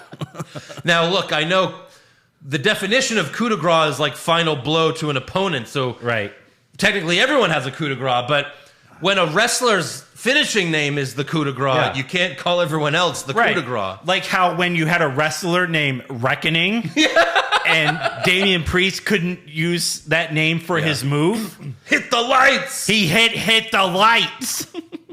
He hit him with the hit the lights. Yeah. Right. Come on. So T-Bar grabs Ali off the top rope and then hits Dominic. I thought this was weird. T-Bar grabbed Ali off the top rope and then he hit Dominic Dijakovic's finisher for the win. Yeah. That, Dijakovic, the guy from NXT. Like, Feast Your Eyes. Feast Your Eyes? Yeah. Yeah, that was so weird. I know, right? Why is he hitting Dijakovic's finisher? We haven't seen Dijakovic in a while. Did he get future endeavored? Maybe he did. Man. Maybe, ever since Retribution showed up, we never saw Dijakovic again. Maybe they killed him. Maybe they did. I bet they could repackage T-Bar in his old gear. Yeah? And he'd look just like him. Maybe. Yeah. Maybe a little bit shorter. I think they did that before with like a dentist wrestler. Oh, crazy. And then he became someone else. Yeah. The Terrorizer. Yeah, I think that's the first time we've seen Dijakovic / T-Bar, or I think that's the first time we've seen T-Bar hit that move. Yes. Pretty sure. Feast Your Eyes. So maybe... Gosh, I miss Dijakovic. I know. He was pretty good. He really was. He looked like Gronkowski, but he could wrestle. I know, right? He had great matches with Keith Lee. Oh, God. Those matches were awesome. They were. And they were like for the North American Championship. Yeah. Yep. Fuck. Yeah. Backstage, Reggie is doing a photo shoot. When Akira Tozawa, dressed as a delivery man, throws some boxes at Reggie and rolls him up, then R-Truth, dressed as a janitor, breaks up the pin like an idiot by throwing toilet paper. He broke up the pin with toilet paper. Hey, whatever works, huh? Yeah. Tozawa was like, It must have been single ply. Because that shit hurts. Tozawa was like, oh, God, no. And then Reggie does some flips to get away, and R-Truth yells, he's on Xbox mode. They were the suckiest bunch of sucks that ever sucked. Yeah. What is that? What? Xbox mode. Okay. Wow. Yeah. Thanks for that, guys. Next up, we have... That was on Raw over Corbin's TikTok. Mm-hmm. Seriously. Right. Jesus. Come on.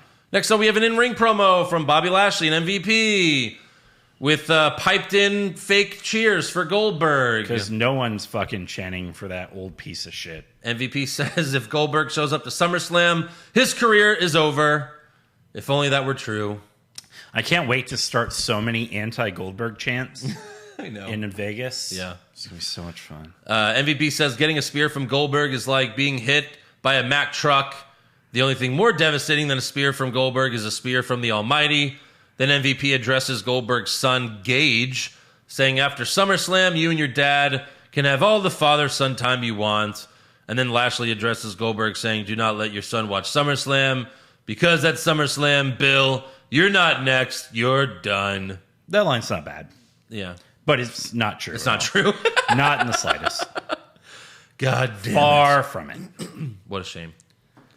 Next up, we have Rhea Ripley versus Nikki Ash. Rematch after rematch. All right. By the way, they still don't have fireworks for when Rhea Ripley does her foot stomp during her entrance. Boo earns. And I'm very upset about that. Yeah. Because that is a perfect moment to have fireworks. Right, it is. They have they have like the noise as if there would be fireworks. Right, but no fireworks. The concussion sound effect, but Right. then there's nothing there. It's like that's the perfect fucking moment in an entrance to have fireworks. Yeah. Put some fireworks there. Nikki gets on the top rope. This match is like 7 minutes long, and then Charlotte Flair appears and pushes Nikki off for the DQ. I bet my mortgage that Charlotte Flair would interrupt this match. Yeah. So yeah, now I'm living free in my house. It's That's great. awesome. Yeah. Living the dream. Living the dream. Charlotte takes out both women and holds up the belt. And then backstage, Sarah Schreiber asks Charlotte, why did you attack them? She's never been the brightest. No. Yeah. You know, she's fighting both of them at SummerSlam. Right. She's You literally idiot. their opponent in 2 weeks. Why would you attack Nikki and Rhea? Don't you want a fair match in 2 weeks? Why would you do that, Charlotte? Please tell me. Charlotte, why'd you do Please that? tell me what's a wrestle? Sarah, please stop. Are you sticking the microphone in my eye? Are you a wrestler? Yeah. Good God. Charlotte responded, but I tuned her out. Who cares? Yeah. Next up, we have a video from Elias outside somewhere. What? Maybe bottom right? How dare you, sir? Who are you? No, we just haven't used it all show, so. No, I know. Yeah. So outside somewhere, Elias tosses his guitar into a fire pit, and then a voiceover of him says, WWE stood for Walk with Elias, but Elias is dead. Wow. Yeah. So WWE tweeted this and said, what's next for Elias? And I retweeted and said, a phone call from Johnny Ace? Like, what else? got him. What else? There's Are they finally at least they're gonna close the chapter before they release someone? Like Yes. we're actually gonna we're gonna finish this story out, Yeah. and then you'll be released. Yeah. On the Facebook page, I don't know why internet's so slow, but Aaron Garcia posted, it was something like NXT starter kit or something, and it's like photo with or Performance Center t-shirt, photo with Triple H pointing at you, name change, and then future endeavor. Yeah, that's about right. Yeah. Finally, for the main event, we have Randy Orton versus Rematch after rematch after rematch after rematch after rematch. Every 3 months they do this match. Yeah. And they act like it's the first time they've ever fought. Right. Even though they fought at WrestleMania. You know, whatever. They're at least they're good together. Orton sets up for the RKO, but Omos pulls AJ to the corner. No DQ for some reason. Sure, Riddle why not? runs out, pushes Omos into the ring post, and then jumps on his back, and then Omos backs him into the other ring post. Styles goes for the phenomenal forearm, but Orton counters with an RKO for the win. Fucking great. After the match, Riddle asks Randy for a hug and tells him to listen to the people. Orton gives Riddle a hug, the crowd cheers, and then Orton hits Riddle with an RKO. Of course. Got him. And this wasn't an Orton turning heel moment. No. It was just like, I'm kind of mad at you, but you're still my guy. Right, because then he pinched his cheek and stroked his hair And then afterwards or commentary something. even laughed it off like, oh, Randy. Oh, that Randy, that son of a bitch. And then Byron Saxton, right after the RKO, says, I think they're back together. What Yep, that was it. Yep. We're back together. Yep. So after Raw went off the air, John Cena came out and had a 3-way hug with Orton and Riddle. Oh. Yeah. Oh. So where did that go? RK Bro.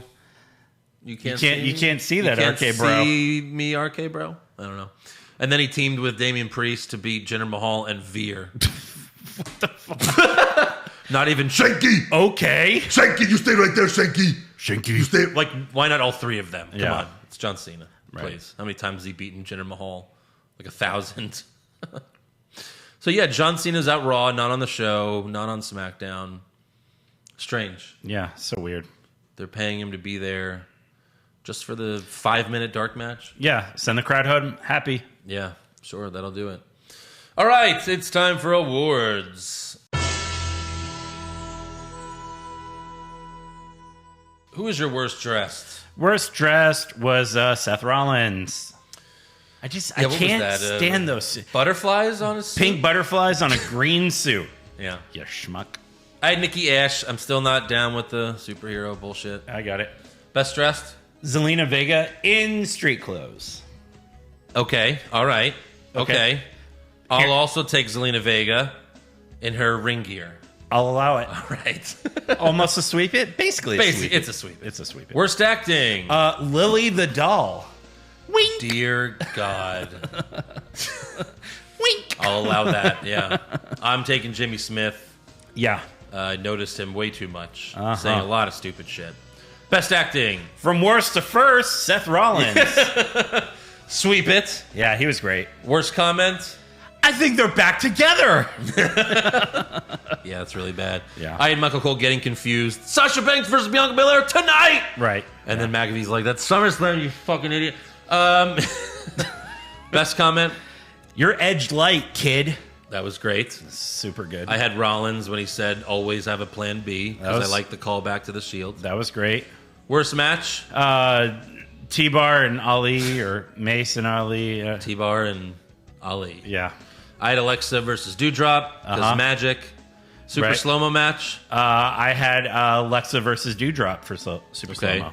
I had Knox versus Tamina. Mm-hmm. Best match? Orton AJ. Sweep it. Yeah. Worst move? Shooting the missile. That is correct. Yeah. Best move? RKO from the phenomenal forearm. Yep. Yep. Worst moment or segment? The 24/7 backstage stuff. That was really bad. Uh-huh. I went with Willie's wink. Okay. Wink. Wink. And then best moment, and no, you can't pick Baron Corbin's TikTok. I wish you could. Edge and Seth. Edge and Seth. Yeah. It was easy. That was it. Right. Yeah. Like Seth was, especially for like when they do live via satellite stuff, usually like those segments suck. You know? Right. But Seth was so good. Yeah. Was so good. He really was. So at least we had that this week. Yeah. At least we had that. I'm happy with that. Better than no. We had one fun. One We fun. had one fun. One fun. It's better than no fun. Yeah. All right, breaking news. So the news of the latest WWE releases broke last Friday while SmackDown was on the air. Uh-huh. So people are like, how am I even supposed to get excited for this when people are getting released? But anyways, this is all NXT names. Goodbye to Bobby Fish, Bronson Reed, who was just like a month ago was the North American champion. Yeah. Jake Atlas, Ari Sterling, Kona Reeves. Sorry, hold on. Ari Sterling. Who are you? Kona Reeves, Leon Ruff, Stephen Smith, Who are you? Tyler Rust, Zachariah Smith, Who are you? Asher Hale, Who are you? Giant Zangier, Who are you? and Mercedes Martinez. Yeah. I think Asher Hale had been on 205 Live. Oh, 205 Live? Who Yeah. are you? He was signed recently, which is kind of crazy. Also, Bronson Reed's nickname in NXT was Colossal, and they gave it to Omos Really? on Raw. And then Bronson Reed retweeted it and goes, that was fast. Right. Because he was just the giant Omos. Yes. Now he's the colossal Omos. Colossal. Yeah. Yeah. So, more releases and more will come. Good When God. will they just sell it already? Just sell the fucking company. Yeah. I don't know. It's crazy. It's crazy. Also, in an interview with USA Today, John Cena spoke about WWE continuing to rely on aging stars, saying the longer they continue to bet on an aging prospect, that makes WWE's future a little bit less stable. Like who? Like you? Is he not an aging prospect? Look, or is he just talking about Goldberg? I think he's talking about, because at least John Cena can get in the ring and go. He could give you a 15 or 20-minute match. Yeah. Goldberg can give you 5 at best. And 5 of a shit match. 5 horribly shitty minutes, you know? Yeah. It's awful. But I like that he said that. Yeah. You got anything for news? Yeah. I did want to throw this in. Like, a lot of people were really upset about Bobby Fish. Yeah. Because now you can't really have the Undisputed Era ever come back. You can't. But Bobby Fish is 44, and he has been injured a lot. He sure has. I would say half of his NXT career he was injured. Probably more than half. Yeah. Probably. So, I mean, it sucks, but yeah, I could see that cut coming. I didn't see Bronson Reed coming. I mean, you just had a run with him as he was just the champ. Yeah. Leon Ruff, meh. Even like Braun Strowman. Like, Braun Strowman beat Goldberg at WrestleMania. Yeah. Like to WWE, to Vince, that's significant. Right. He's like, fuck you. Anything else? Yeah, so this comes from Twitter. The Twitter handle is @HateYoKids. Okay. He sent out a tweet talking about his catfish experience. Okay. Basically, someone reached out to him on Facebook Messenger and started messaging him like, "Hey, handsome, how are you?" And so they're talking back and forth, and she's like, "Oh, this is my mother's Facebook account. This isn't my real name." Blah blah blah. Anyway, he's like, she's like, "You want to see a picture of me?" And he's like, "Yeah, absolutely." She sends him a picture of Brandy fucking Rhodes. Yeah. Now him being Wait a minute. Wait a minute. Brandy's gonna cheat. Hold it. Brandy's cheating on Cody. Confirmed. Yeah. Catfish. Now this guy is actually a wrestling fan. So he says, "Wow, you are an elite beauty." He's like, "Can we be best friends?" And basically, he talks back and forth, and it's like, "Oh, I'm a single mother. Here's a picture of me and my Dear baby." God. Yeah, I am a divorced single mother. It's showing Brandy. Pictures of Brandy with the newborn. Yeah. That's too far. That's way too far. And then it's like, "Oh, here's a picture of me and my ex." It's the fucking People magazine cover. And he's like, "You liar, you're married. I'm so hurt. Who is this?" And it's a picture of her and Cody. So I thought that was so fucking funny. Like, that's good. Of all the pictures to like get catfished with, of course a wrestling fan gets one with fucking Brandy Rhodes. That's hilarious. Yeah. Also, I'll segue this news into something we'll talk about in rumors.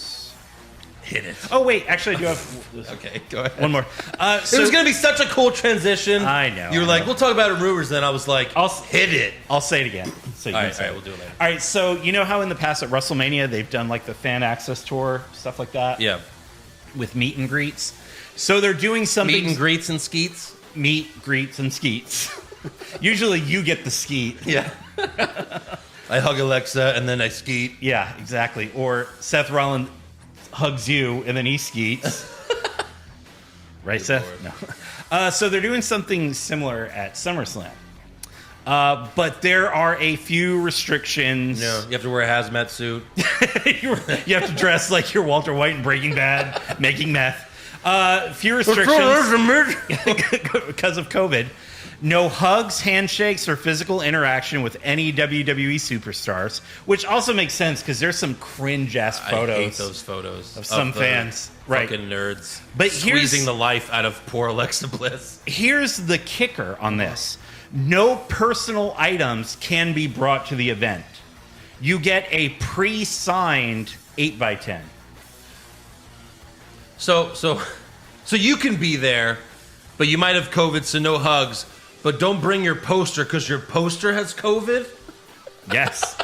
Your pop Your pop figure Your pop has that you COVID. probably brought in a hard stack because you want to put it back in a hard stack so it doesn't get damaged on the way home.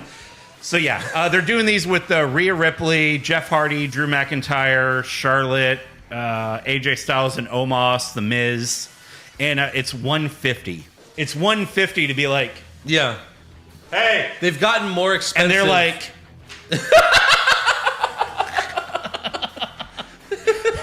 just throw it at you. Well, like the high end ones at WrestleMania were like $200 for like the main event people, Right. You know, Yeah. but yeah, I mean, I can't justify spending $150 to have an 8x10 thrown at me while I'm like trying to get in a picture with someone.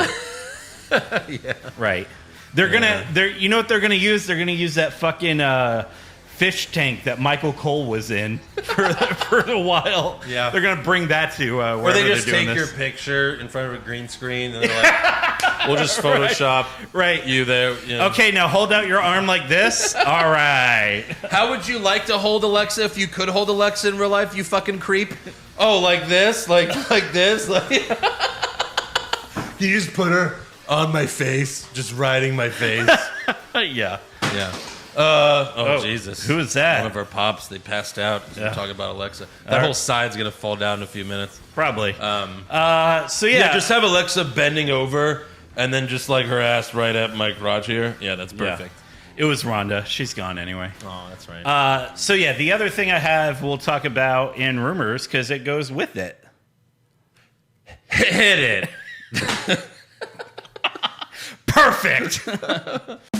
Rumors. Kevin Owens wins back the Universal title? Maybe. Balor Club to finally get a second member? Too sweet. Brock Lesnar willingly works a full schedule? No chance. Next year's WrestleMania will be in Saudi Arabia? Confirmed.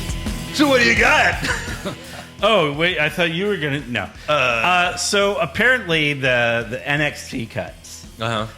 They are stemming from reportedly there's going to be a shit ton of changes being made to NXT. This is coming from Uncle Dave Meltzer. It's coming from me. Poison. Right.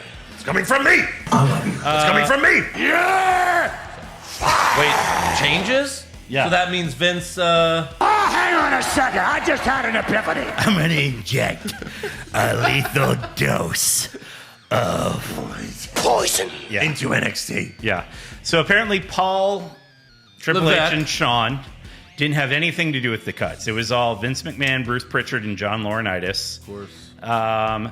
The basic gist is that NXT is going to change in some ways, and the competitors are too small and too old. Mm-hmm. Supposedly during this meeting, it was said, quote, no more midgets and no one starting in their 30s. I wonder who said that. I wonder who said that. They want people who can be box office attractions Yeah. and main characters. Oh, like Keith Lee? Keith Lee's a big guy. What are you doing with him? Let's see, like Karrion Kross. Oh, you had him lose in a roll-up Yeah. in his Raw debut match. Yeah. Let's see, Kevin Owens.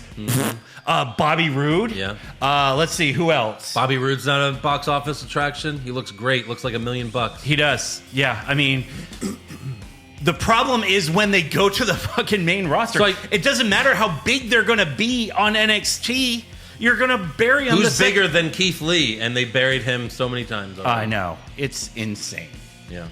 So I guess Gargano and Ciampa are next to be future endeavored, right? Right. Well, speaking of Gargano, there is a Twitter account that keeps up with the Young Bucks. It's called the Young Bucks Bio because they always change their bio to match whatever's going on in the E. Yes. They changed their bio to say, very tall, not in our 30s.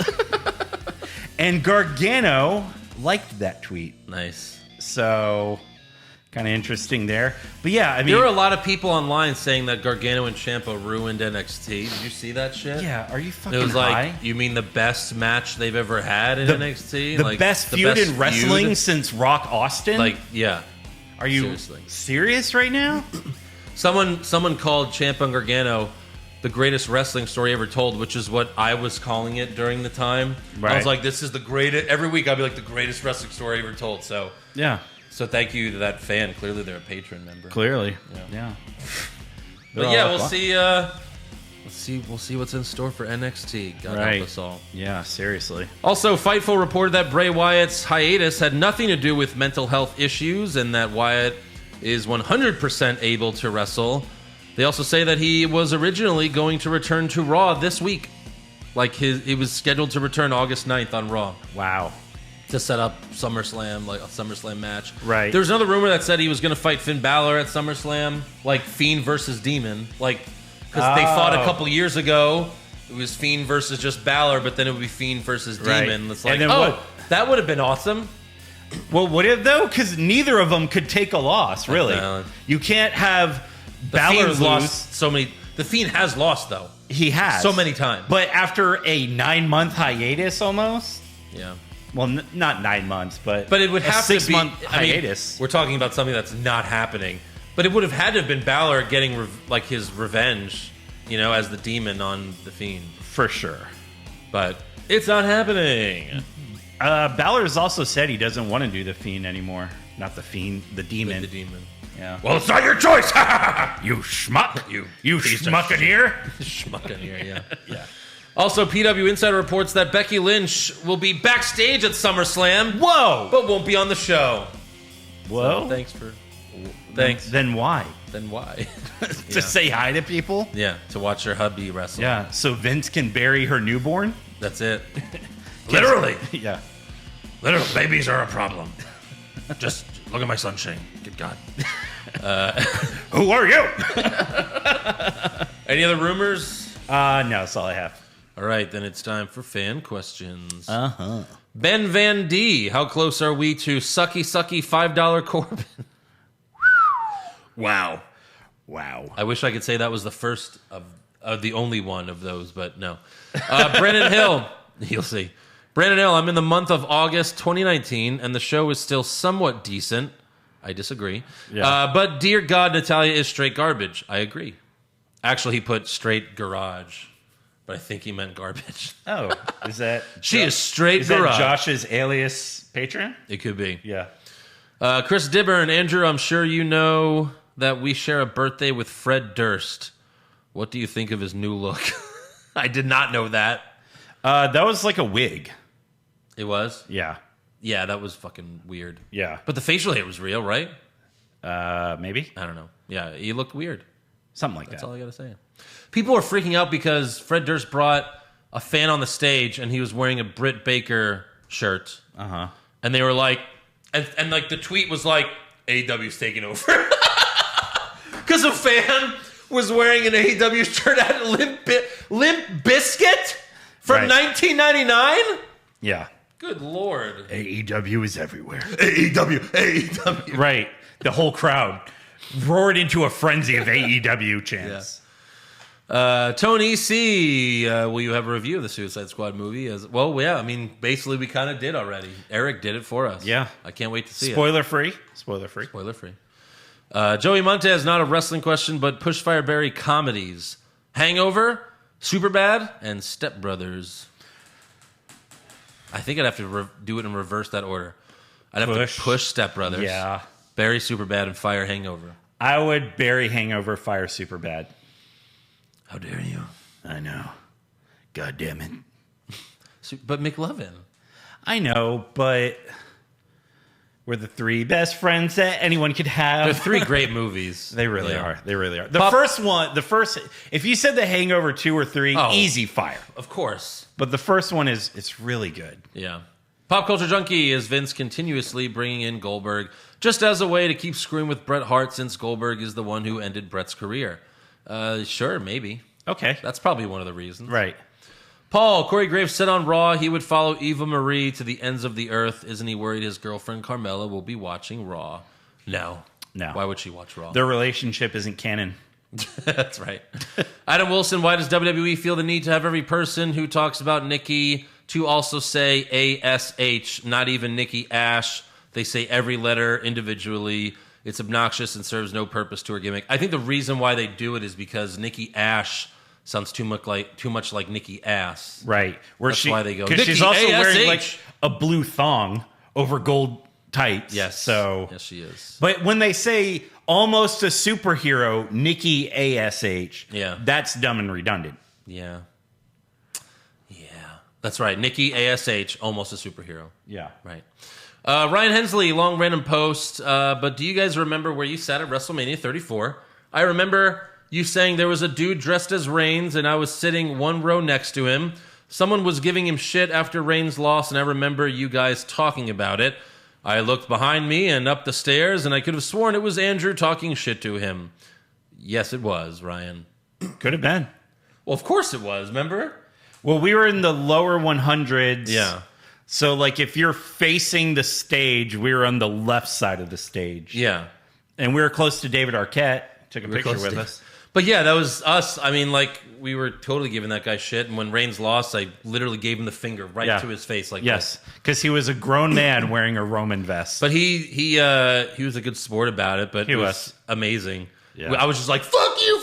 And I was doing the DX chops right to his face. It was so good. But yeah, Ryan, you know who, you've known us for a long time. You know what we look like. Yeah. Yeah. But that was the best moment of WrestleMania that year. It was. It really was. Robert Enright, Pushfire Barry, the following release due to budget cuts to replace Goldberg at SummerSlam. Bray Wyatt, Braun Strowman, Rusev. I would say that order because Rusev is Miro, and he's actually the best part of AEW right now is Miro. Yeah. So I would fire that because he's doing great in AEW. Obviously, I would push Bray Wyatt and Barry Braun. Mm-hmm. Yeah. Jake Baker with Riddle getting RKO'd. How likely is it that he gets cut next? That's right. Right, yeah. Yeah. I could see it happening. Yeah. Vince will finally see that stupid mushroom tattoo and be like, get the fuck out of here. Jesus Christ. Can you change that to a WWE logo? Right. Jeremy Shedlock, any updates on the What's Wrong with Wrestling cookbook? Also, would you be able to post the soundboard clips as a Patreon exclusive so we could download them? I could probably do that. Yeah, the cookbook, that'll probably eventually happen. That's a long ways away. Like if you get a text from an unknown number, it's, who are you? Yeah, that's right. Jaden Theodore, are we witnessing the death of NXT as we know it? Personally, I think it died when it went on the USA Network. Well. Yeah, no more midgets, no one over 30. I'm pretty sure was the wording they used. Yeah, that's what the rumors say. Stacey Moore, I wonder if Vince is trying to put AEW out by releasing a ton of talent for them to sign too many people and go over budget on contracts. Well, like there's a rumor that Vince and Adam Cole had a meeting before SmackDown. Yes. So, I mean, maybe they had to free up some budget to keep Adam Cole, so they had to fire a bunch of people. Yeah. Yeah. That's true. Hans the Mole Man Hart, you all get your own spin-off podcast with weekly episodes. What are the themes / topics? Ooh. Dibs on Simpsons. Well, Hans the Mole Man Hart. Shit. I mean, look, the movie TV podcast is coming, so I'm not going to say that. Uh-huh. I would say video games. Yeah. I don't know if I was to do a third podcast. Jason Claver, Pushfire Barry, hypothetical WWE tag teams. Jake and Logan Paul. Walter White and Jesse Pinkman. Okay. And then Josh and Slamilton. Push that, because I could carry our team to win tag team gold. Yeah, fire the Paul brothers. Yeah, and then Barry, Walter White, and Pinkman. Minister of Sinister, where the fuck is Asuka? Right. Where's a lot of people? Don't know. Yeah. No clue. Kyle Fox, and I don't know if you guys saw the report regarding championship contender matches, but apparently saying non-title is now on Vince's banned words list. Because that's not surprising. Of course. Yeah. Because if it's a non-title match, that sounds like, oh, that's shitty. But if it's you say championship contender, then you trick the audience into thinking it's important. Ooh. When it's not. Yeah. Jacking off there, Vince? Yeah. Zaheen Rahman, can you name one combination of matches we haven't seen yet with the current Raw roster? Oh, I got it. Riddle versus Rhea Ripley. We haven't. I think that's the only one. Riddle versus Goldberg. That's what we want. Yeah. Yeah. Andy Piccone, is Baron Corbin the best thing on the main roster right now? He's certainly the best thing on WWE's TikTok. Yeah. For sure. Yeah.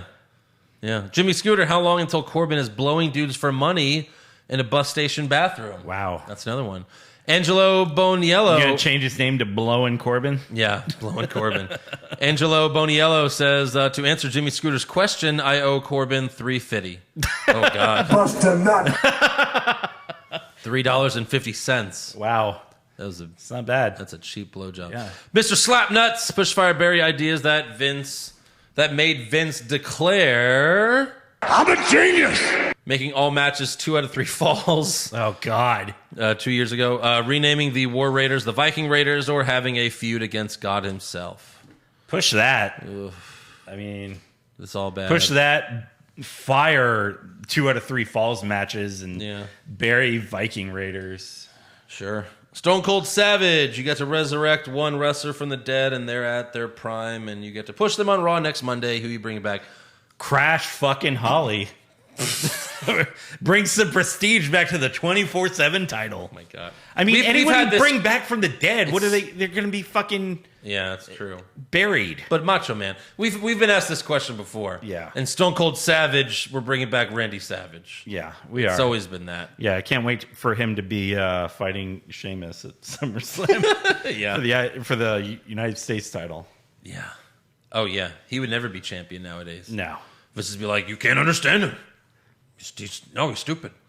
Mark Carver, which episodes of Edge and Christian's podcast are you on? Like a lot of them. Yeah. Like the first few, they did the impression contest like the second week of the show. Right. And that was like a few weeks. So every week, all those weeks. Then Bobby Roode's episode, I did his song with like 10 Stone Cold singing Glorious together. That was so that good. might have been my favorite one. Yeah. Then Shawn Michaels and Mankind were on. I did their theme songs. I did Mike and Maria Kanellis' theme song. I did a bunch. I forget the other ones, but yeah. I mean, it was all around the same time period. Right. So around all those episodes, yeah, you'll find me in the middle of those shows somewhere. Usually introducing their guests. So good times. Good times. Edge still is this a fucking interview. Yeah. Bake the Cake Roberts. Can you think of another time when the WWE Championship was so devalued and had so few viable contenders? Probably when Mahal was champion. That's what I was about to say. When Jinder Mahal had it. Yeah. Dan Hankinson, I'm revisiting older episodes of yours from several years ago, and it's crazy, the similarities compared with today, like horrible booking and one of the Usos being in breaking news for DUI. Yeah. Crazy how history repeats itself. And I'm sure shortly after back then, they got the tag titles as well. They did. Yeah. No, like they actually did. No, I know. Yeah. I know. Get DUI, get tag titles. Yep. Well, there you have it. Those are the fan questions. Thank you very much. Yeah. And make sure you subscribe to our podcast. Give us a 5-star review. Check out our website, what'swrongwithwrestling.com. Like the show on Facebook. Follow us on Twitter and Instagram @WrongWrestling. Get a t-shirt at prowrestlingtees.com/what'swrongwithwrestling for only $19.99. If you're going to SummerSlam, you want to look cool. Yeah. You want to spoil the main event? Kick out, spear, pin, repeat. Boom. ProWrestlingTees.com/what'swrongwithwrestling. Yeah. And become a supporter of the show at Patreon.com/what'swrongwithwrestling. $5 a month gets you everything. We'll be doing the SummerSlam recap. It's the only way to see it. Yeah. So. And it's fun. And cool. Oh, it's so fun. And there's so much content on there. All the brackets. All the brackets. Go check out the brackets. Movie recaps. Yep. Classic episodes of Raw and SmackDown. Those are always good. What else? NXT and AEW. Weekly recaps. Yeah. There you go. Boom. Look at all that content. We'll see you there. Yeah. Right now. And then I'm going to wait till you join. Okay. Me too. Excuse me. Come on.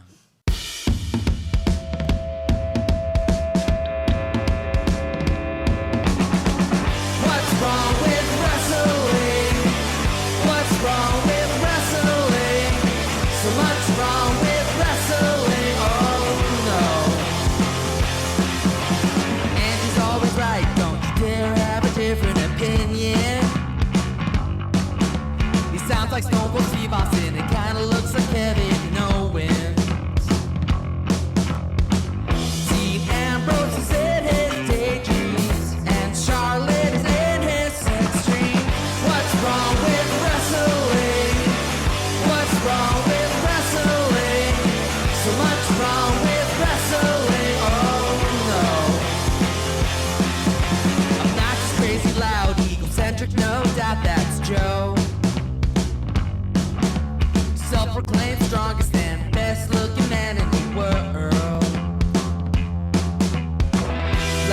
wrestling, but only part-time.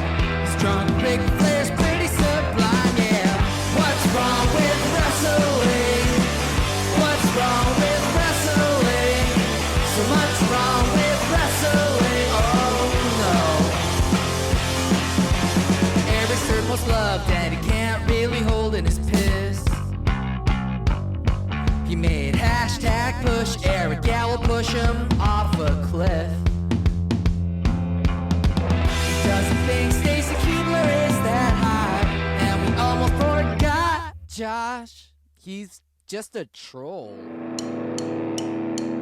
What's wrong with